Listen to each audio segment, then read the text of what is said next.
I got my presenter cards here. I feel like a TV host up here. It's really great. I'm really pleased to introduce our keynote speaker this morning.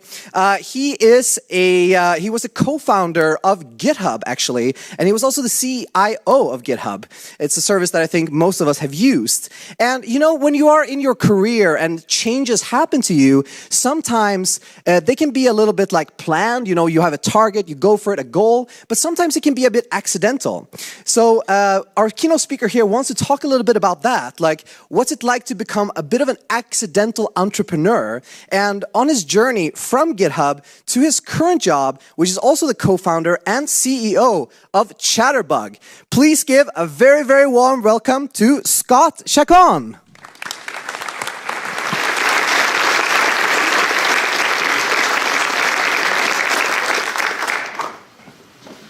Hey everybody. Real quick and smooth transition. Perfect. Okay, perfect.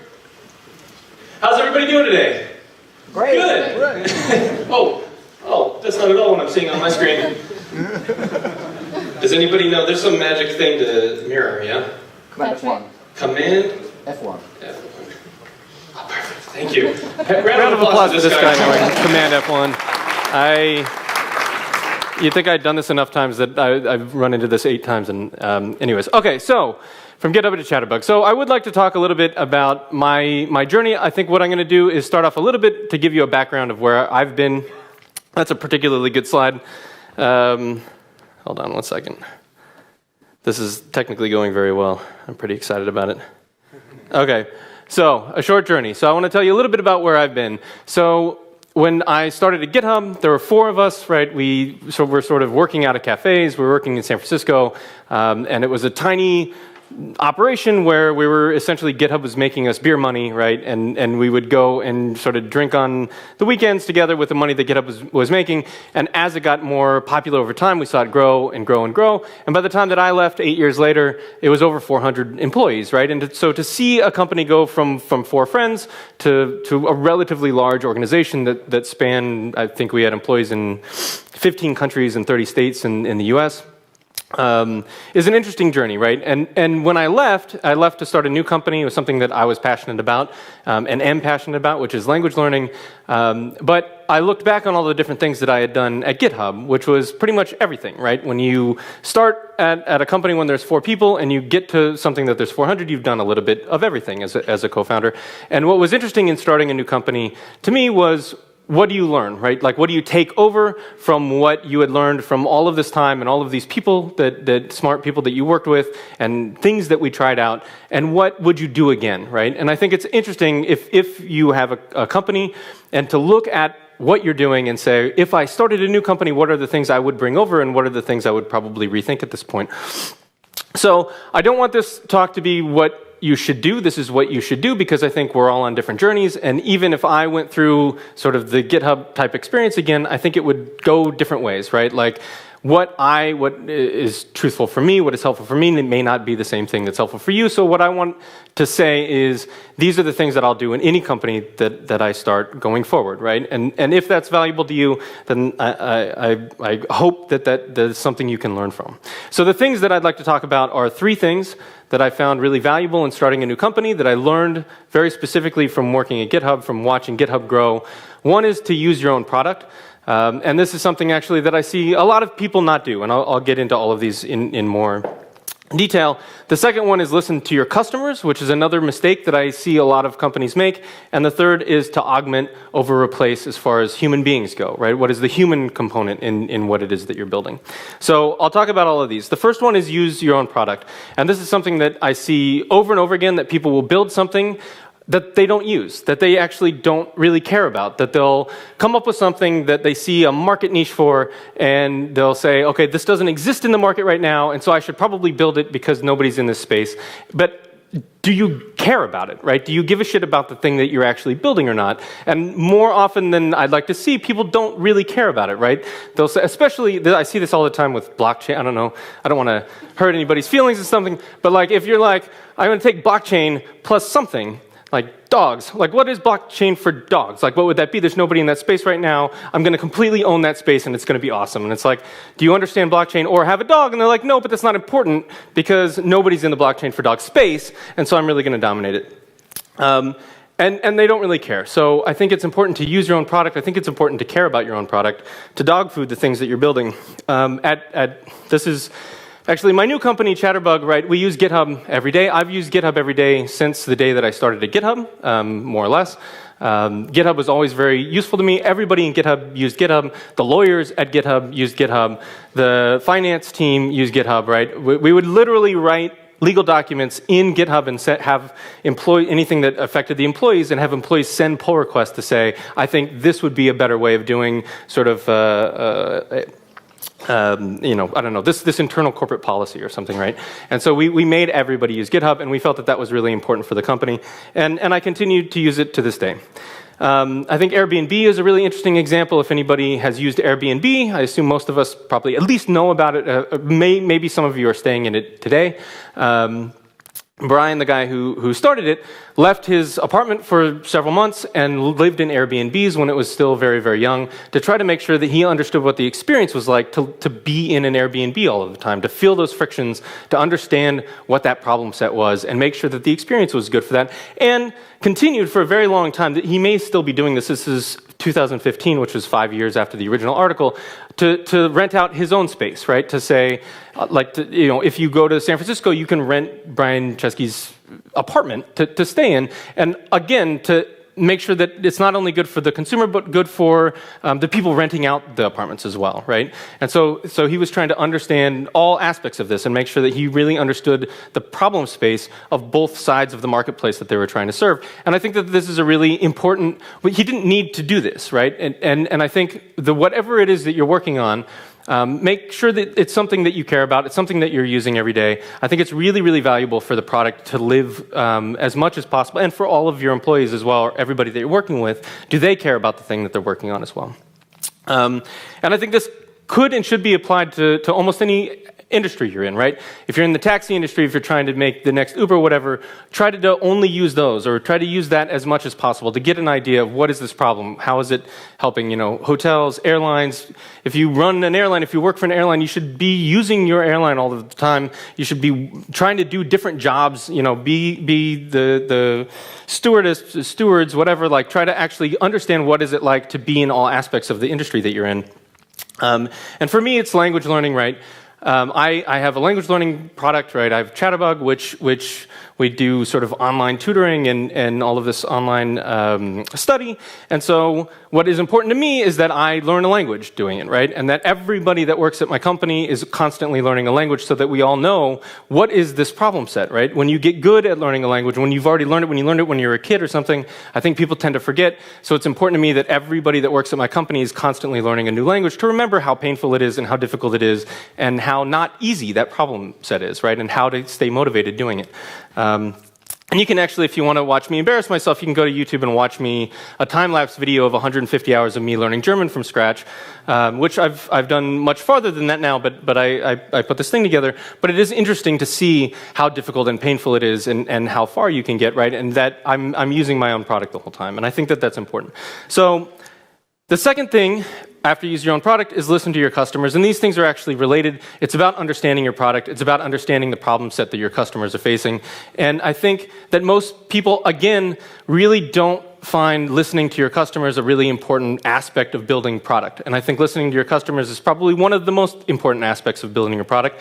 And there's two important takeaways. And if you take nothing else away from this, or if you're sleeping right now, or if you're checking your email, stop for 1 second. I want you to take one thing away from this, which is this one thing, which is make it easy for your customers to give you feedback. And what I'd like you to do is, after this is over, I'd like you to open up whatever app you're working on or whatever website you're working on and see how many steps it takes to send you feedback on the website or the app that you're building. How long does it take? Pretend you had a problem and that you wanted to send your team in feedback and say, this thing is broken or this thing doesn't work the way that I wanted to. How long does that take to do? And it's surprisingly difficult. I've been to a dozen websites trying this out to get an idea of how do different websites react to this. And I'll give you one example, which is actually relatively typical, especially for a larger company, which is Twitter. If you go to Twitter and you say you're being harassed on Twitter, how do you say I'm being harassed on Twitter, right? And so it's really nice. You go to your avatar, which is where I look for help, is a picture of myself on your website. You see a great big huge menu. You go down to Help Center, which is like the 8th down. And then it gives you sort of a knowledge base, right, which is really nice, which is, here's a library of information, figure out your own problem, right? You're like, before you bother us with your feedback, what we'd like you to do is spend as much time as possible researching it so that we can know that you have put the time in before bothering us. And then you search for that, right? So I search for, I don't know, online abuse, and I get all of these search results, and then I figure out what is the one that I think is maybe the most applicable to me, and then I get a huge article on that, and I read through all of that. And then I find a thing that I can actually submit something, and it says, what are you reporting? These things are. And then you keep scrolling down, and there's still more information that you have to fill all of the stuff out, including your Twitter username and email, which I'm in Twitter. They know both of these things, right? They should know these things. Like, they're asking me for information they already know.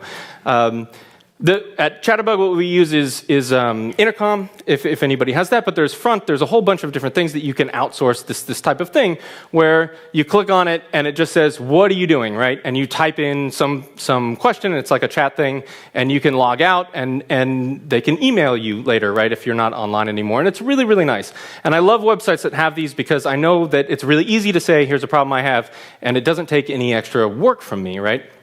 And I'd really like you guys to do this, to open up your app and get an idea of how many steps it takes, how much unnecessary information are you asking of your users before they'll bother you with whatever problem that you have. The other thing that I really want to take away, or would like you to take away if you're doing this, if you are sending any emails to any of your customers with a no reply address, go fuck yourself right now. Because what that... Because what that tells me, right, this is to pick on one company in particular, Dropbox, I got this. I had a problem with Dropbox Paper, a very specific problem. It wasn't doing a thing. I had sort of a bug report, and I hit reply, and it's a no reply, and they don't get that feedback from me, right? I just stopped using that Dropbox Paper on iOS because it was buggy, and it didn't work, and I couldn't get any feedback on it, and they don't know about that now, right? And they miss out on that. That's actually valuable feedback for them, and you should ask yourself if you're getting the same thing, right? If you want to waste somebody's time with your messaging or your marketing or whatever, you should be completely open to them doing the same back to you, right? I think that's really important. For many different reasons, but the biggest one is that when your customers are frustrated, that is your biggest defense against disruption in whatever industry you're in, right? If you don't know the frustrations of your customers, then the people that are competing against you will know the frustrations of your customers, and they'll beat you at your game, right? Because you don't understand what your customers are going through and what they really need. And when you're trying to think about product, there's two different ways of doing it, right? One is asking your customers, what do you want? Which I think is a really kind of horrible way of getting feedback on stuff. There's this sort of famous thing about Ford saying, if I asked my customers what I want, they would have said faster horses, right? And instead of cars. And so if you ask your customers what you want, I think it's not always great because they don't really know what they want. I think trying to figure out what frustrates your customers is the best way, right? Or if you do ask them what they want, don't just build whatever they say. Try to figure out why are they saying that? What is the frustration that's driving this thing that they want? And build some better way of addressing them. And then the last thing that I'd like to talk about is augmenting human beings over replacing human beings. And this is a really big problem, especially if you're building some new app or some new website or some new whatever, of trying to disrupt some marketplace that you think could be more efficient or more automated or something. And in some ways, you're replacing human beings. And I think it's more important for us as technologists, especially now, to think about not just how do we replace human beings in all of these different processes. I think customer service is actually a great example of this, where having a human being that's answering people in their language is an incredibly valuable thing for your company. You should be one of your first hires, is a full-time customer service person that can talk to your customers, that can advocate for them, that can understand their problem sets and their frustrations and advocate for them within your company. And I think a human being is the best way of doing that and not technology. But I think technology can augment that human being's ability to do that job well, right? And I think that should be the question that we're asking ourselves when we're building new things. I had some guy, say, name a profession, I'll tell you when computers will do it eventually, which is kind of a fun mental exercise. But I think it's actually not a good way of thinking about things, right? I don't think that everything will be automated by computers. I think computers and technology help to augment human beings to be better at the things that they're already good at, right? Or the things that they are good at, as opposed to, we should be using technology to replace the things that human beings are horrible at. And human beings are horrible at lots of things, but human beings are good at lots of things as well. And I think it's interesting to look at what are computers good at, right? Computers are good, technology is good at a lot of different things. It's good at accessing information, it's good at speed, it's good at predictability, right? It's good at doing the same thing over and over again and not getting bored or distracted. But human beings are good at a lot of things that computers aren't good at, that technology isn't good at, right? We're good at empathy. We're good at listening. We're good at creativity. We're good at empathy, I think, is a really important one, especially in customer service. If somebody gets frustrated at something that you're doing, I think it's valuable to get that feedback to say, this person's frustrated, and how can we make our product better so that people aren't frustrated? But even if you don't fix their problem, if you respond to them in a human manner, a lot of times they'll forgive that problem and they'll love your company more for it, right? That you care at all, I think, is actually really, really valuable to customers. And so to provide that and to have a human being provide that, I think is a really important thing to be able to do. So I think a better question is name a profession, and actually this is kind of a fun mental exercise for you guys to do as well. Name a profession and think about how computers can make human beings better at that thing, not how you can replace human beings with technology at it. So I'll tell you two stories real fast, and then I'll let you get on to the next thing. I have no timer, so I'm probably way over. I'm so sorry, I don't know exactly how to do this, but I'll tell you two quick stories. So one is, who has been to Newark Airport before?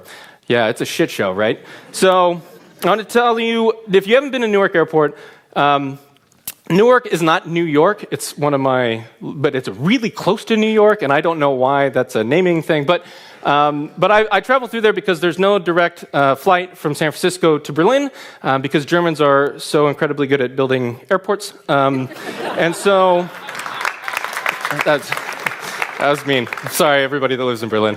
It's just an unnecessary dig at Germans. So, but Newark is the only stop. It was one of the possible stopovers that I can do, so I'll fly through Newark to split it up occasionally. And at Newark, they've replaced all of the eating establishments, all of the wait staff and stuff with these handheld devices that are everywhere, and they are horrible. They are the worst possible. You guys are all mobile developers, right? If you're in this airport, go and try to order something on these, and just write down a list of every way that these things suck. And it is an impressive list of ways. It's almost as though they had designed them to be the worst possible experience for customers. And my favorite thing to do now, because what you have to do essentially is order all food through these, and you don't really get any human feedback or can't ask questions or whatever. You have to order them through them, you pay through them, and then somebody magically comes to your table and gives you your food, maybe. But you have no feedback, you don't know when it's coming, you don't even know if the order went through half the time, and you have it cuts out all of the human interaction in a way that's unexpected, right? And they don't really inform you of how it's supposed to work. And so what my favorite thing to do at Newark Airport right now to waste time is to just stand in the middle of, there's a big food hall thing where they're all using these things, and just listen to people get mad. Because it happens all the time. It's just people getting mad at this technology, and then the people behind the counter being like, it's not my fucking problem, there's tablets. And it's hilarious to watch. It is horrible. It's a horrible experience. It is the worst way of replacing humans with technology, right? There are ways, I think, of looking at this problem space of how do we get people to order food easier and to get their food easier and to make that process more efficient, right? But not cutting human beings out of it entirely in a way that frustrates everybody involved. But definitely go do this. It's really entertaining. So think about, what are computers good at? What are humans good at? How can we solve that problem? On the other side of this, I'd like to talk a little bit about an interaction that I have every year, or almost every year, which is I take my daughter to see the Nutcracker in San Francisco, the San Francisco Ballet, and it's beautiful, right? And the Nutcracker has been around for forever. I mean, not for forever, for 120, 130 years, right? This is sort of one of the earlier pictures of a performance of the Nutcracker, and this is what the Nutcracker looked like when it first came out. And I'm sure it was very pretty or entertaining and interesting at the time. And now it's the same thing, right? It's the same basic storyline, it's the same music, but it's a massively different production and different experience and different the concept of what human beings are capable of, right? The human beings that are involved in the set design and the lighting and the ballet and the music and the direction. All of this is augmented by technology. Everybody is better at all of these jobs than they were 120 years ago, and the experience is beautiful and human and interesting, right? And I think it's a much better idea or story of how to use technology in a way that makes the human experience better, right? And not that it's directly applicable maybe to the iOS app or the Android app that you're building, but I think it's valuable to think about these human components and how you can make human beings better rather than replacing them with bullshit in the name of saving money. So that's it. This is my daughter, and they fire a cannon during the performance of this, which I think is another really interesting reason to go see the Nutcracker, is because they fire a cannon during it. But that's it. So those are the things that I wanted to share. Use your product. You make sure that everybody in your company is using your product, if at all possible. Dog food it, understand it from a fundamental level.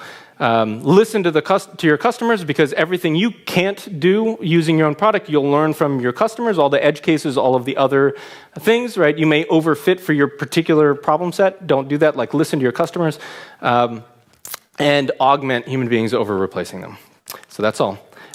In other words, dog food, don't no reply, and think about the Nutcracker and not Newark. Thank you.